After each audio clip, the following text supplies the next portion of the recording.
Within the era of Darth Vader and the reign of the Empire, we see the rule of two in practice, meaning there can be only one master and one apprentice. However, during the era of the Old Republic, nearly 3,000 years before, the Sith were legion. This video will explore and list the most powerful and infamous Sith Lords of the Old Republic era.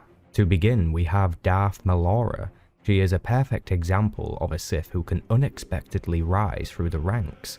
She is probably the weakest on this list, but don't let that fool you. Her strengths came from her study and research into scientific dark side advancement. In fact, Malora was the head of this study as a sphere of the Dark Council. Next we have Thana Vesh, a Sith Lord who is less commonly known, however she deserves full recognition here. Thana is a rival Sith Lord that is encountered on the world of Taris. She proves to be a more than competent warrior, and her ambition knows no bounds. Even at a young age, she was capable of burning down an entire city block during a tantrum. Next on the list is Darth Zash, a human female Sith Lord who is temporarily the master for the Sith Inquisitor. Zash manages to fool many people into thinking she's a young woman. However, she was an old and haggard Sith who seeked a new body. Zash had transcribed and located many of Tulak Horde's ancient artifacts, which she eventually tried to use to steal the body of her apprentice. However, that plan backfired when her essence was merged with the Dashade. Learn more about that story with my Chem Val Explained video.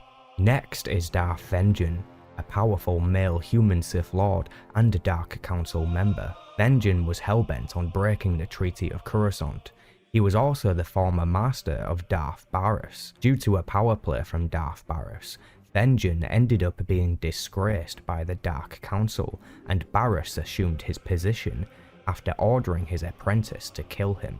On the list next, we have Darth Decimus, another male Sith Lord who served on the Dark Council and was the head of military strategy. Decimus was also responsible for the aggressive invasion of Corellia. However, he was confronted by a Republic strike team who was able to murder him. His apprentice, Lord Krovos, became one of his successors. Next on the list is Darth Gravus, an aging human Sith Lord who was once a candidate to be on the Dark Council. However, Gravus was baited into a space battle with another Sith Lord known as Darth Karrid. Despite Gravus's power in the dark side and his connections with the Empire, he lost the battle and was killed in the process. Next up, we have a Sith Lord that preferred to outsource their missions. Darth Tormen, a male Sith pureblood. This Sith Lord often hired the bounty hunter that won the Great Hunt.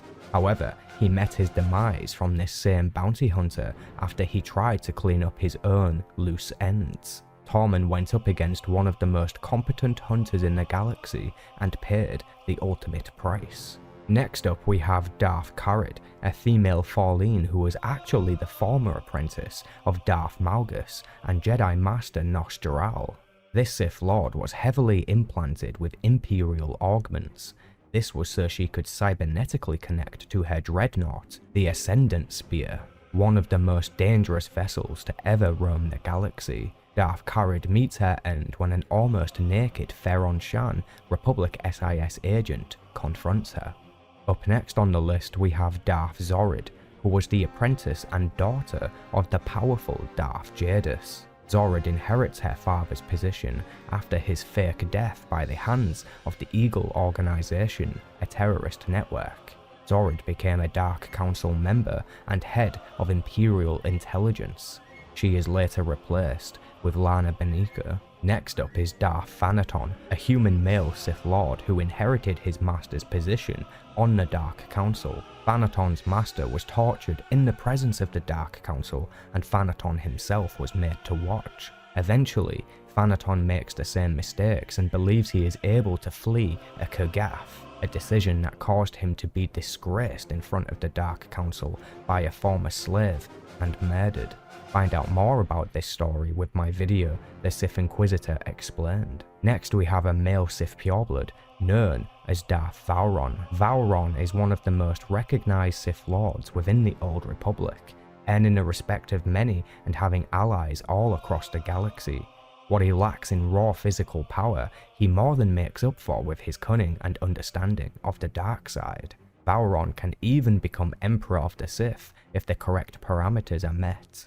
Next on the list we have another famous Sith Lord who was well known within the Empire, Darth Baras. Baras had become powerful indeed, however his abilities were limited. Because of this, he sought to fool the Empire into thinking he was the true voice of the Emperor, a role reserved for the Emperor's chosen to relay his commands. Darth Baras was almost successful and nearly assumed control of the entire Sith Empire.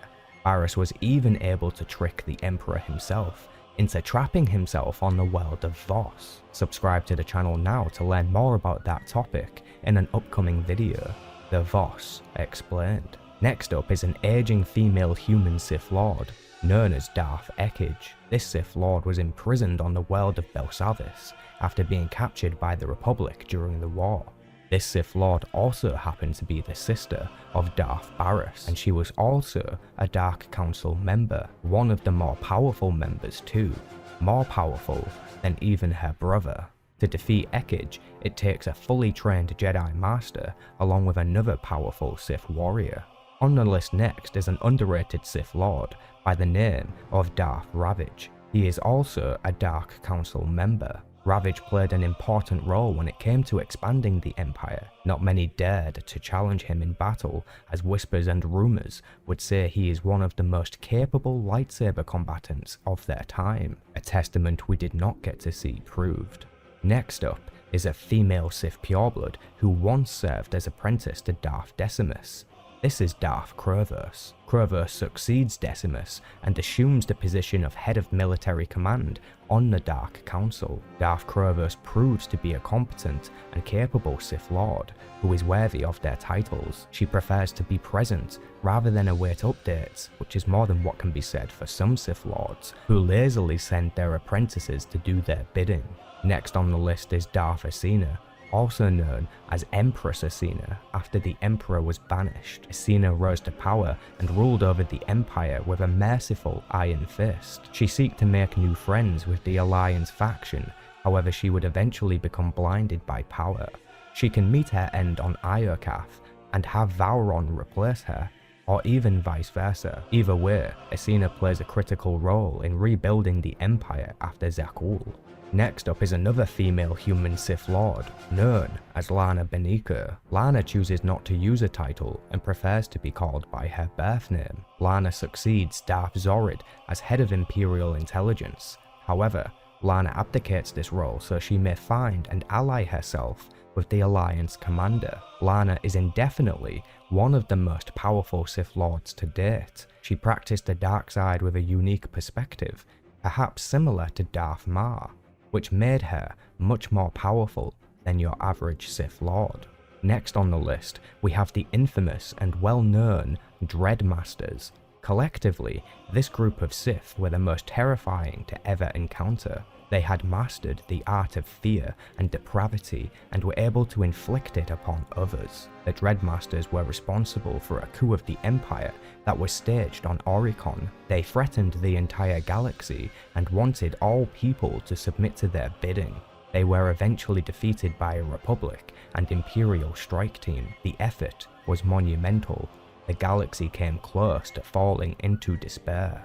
Next we have the one and only Darth Marr. Many speculate he is related to Visas Marr. However, we have no evidence to support this other than the name being the same. Darth Marr was on the front lines during the early stages of the Great Galactic War. He was even able to retrieve the lightsaber of Tulak Horde and wield it. Marr was commonly referred to as the unofficial leader of the Dark Council. He was never challenged by others, nor could any of his peers best him in combat. Marr was able to move in the blink of an eye and was able to cut down even the largest mechanical contraptions. It took the immortal Emperor Valkorion to kill him.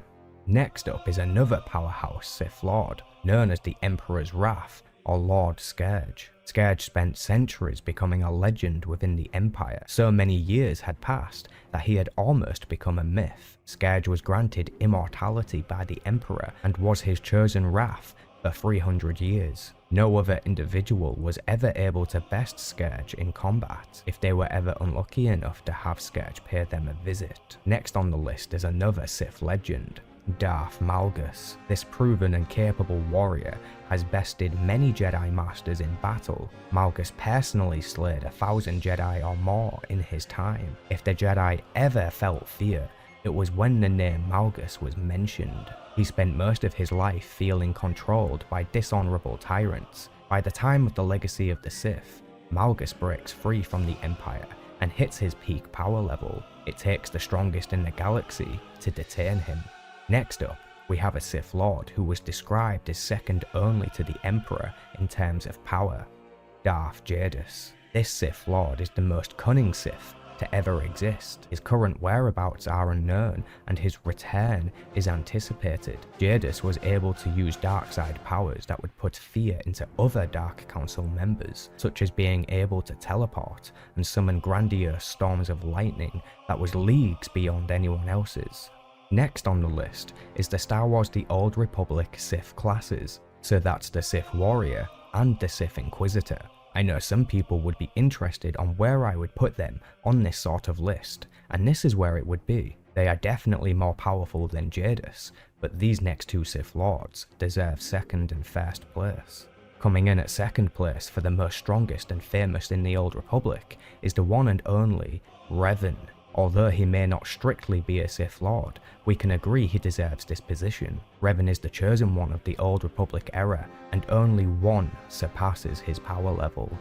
First place, the Sith Emperor. You probably saw this coming, but this is no joke. Darth Vitiate is the most powerful Sith Lord not only in the Old Republic, but perhaps ever. He was able to consume worlds for his own power and feed off of the death during war. He lived for well over a millennia and once kneeled before Marka Ragnos himself. There is no contender for this Sith Lord. He is the strongest. Period. It took the collective effort of the most powerful individuals in the galaxy to get close to defeating him. In the end, the Emperor was cut off from the Force and his essence burned into ash, swept away by the wind. I hope you enjoyed this video. If you did, then please like and subscribe. We always have more on the way. Let me know where you would rank these Sith Lords in the comment section. Thank you for watching, and may the Force be with you.